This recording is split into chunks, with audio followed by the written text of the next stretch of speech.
पहले हम समझ लेते हैं बूलियन अलजेब्रा होता क्या है। ठीक है, बूलियन अलजेब्रा, ठीक है, बूलियन अलजेब्रा, अलजेब्रा क्या है, ठीक है, सबसे पहले समझते हैं अलजेब्रा क्या है। ठीक है, तो अलजेब्रा क्या है, मैथमेटिक्स की एक ब्रांच है। ठीक है, मैथमेटिक्स की एक ब्रांच है, तो ब्रांच ऑफ मैथमेटिक्स मतलब मैथमेटिक्स का एक पार्ट जो है वो आपका अलजेब्रा है। ठीक है, और इस मैथमेटिक्स के पार्ट्स में अगर मैं एक अलजेब्रा एलिमेंट्री अलजेब्रा की एक इक्वेशन लिखूं, ठीक है, तो एग्जांपल के तौर पर मैंने लिखी x plus y equal to 5। ठीक है, x plus y equal to 5, और ये जो x और y जो है, ये x और वो जो y है वो मैंने बोल दिया कि ये नेचुरल नंबर है। एक्स और वाई क्या है, नेचुरल नंबर। नेचुरल नंबर का मतलब क्या होता है, नेचुरल नंबर स्टार्ट होते हैं 1 से 2 अप टू n तक। ठीक है, तो x plus y equal to मैंने 5 लिख दिया। अब मैं बोलूं अब x plus y equal to 5, अब x और y की पॉसिबल वैल्यू क्या क्या हो सकती है, तो x और y लिखूंगा मैं यहाँ पे, और रिजल्ट मेरा क्या है 5 है, सम क्या है इनका 5 है, तो x की वैल्यू 1 लिखें तो 1 प्लस 4 क्या होगा 5 होगा।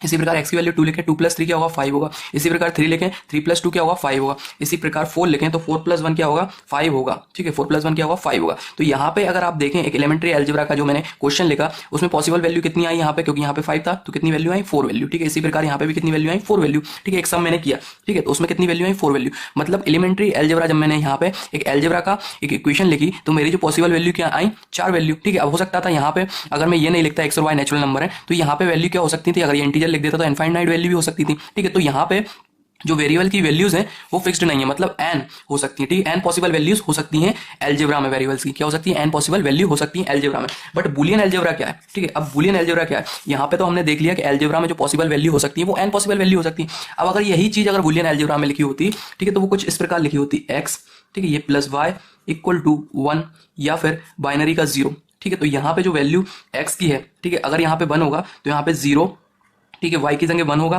0 प्लस 1 क्या होता है 1। ठीक है, इसी प्रकार यहाँ पे अगर 1 हुआ तो यहाँ पे 0 होगा, तो ये क्या होगा फिर भी 1 हुआ। मतलब यहाँ पे जो x की पॉसिबल वैल्यू है, यहाँ पे x की पॉसिबल वैल्यू या तो 0 होगी या फिर 1 होगी। इसी प्रकार y की जो पॉसिबल वैल्यू है या तो 1 होगी या 0 होगी। मतलब बूलियन अलजेब्रा एक ऐसा अलजेब्रा है, ठीक है, बूलियन अलजेब्रा अलजेब्रा का ही एक पार्ट है जिसमें कि वेरिएबल्स की जो वैल्यू होगी, ठीक है, वेरिएबल की जो वैल्यू होगी, पॉसिबल वैल्यू जो होगी वो या तो 1 होगी या फिर 0 होगी, या तो 1 होगी या फिर 0 होगी। ठीक है, मतलब कि सिर्फ जो वेरिएबल की जो वैल्यू होंगी वो 2 वैल्यू होंगी, मतलब सिर्फ 2 ही वैल्यू होंगी वेरिएबल की, तो उसी 2 वैल्यूज को क्या बोलते हैं हम ट्रुथ वैल्यू। ठीक है, इसी 2 वैल्यूज को क्या बोलते हैं ट्रुथ वैल्यू। ठीक है, ट्रुथ वैल्यूज, और ट्रुथ वैल्यू जैसे कि अगर हम बात करें 1 तो 1 रिप्रेजेंट करता है ट्रू को और 0 रिप्रेजेंट करता है फॉल्स को। ठीक है, 0 रिप्रेजेंट करता है फॉल्स को। इसी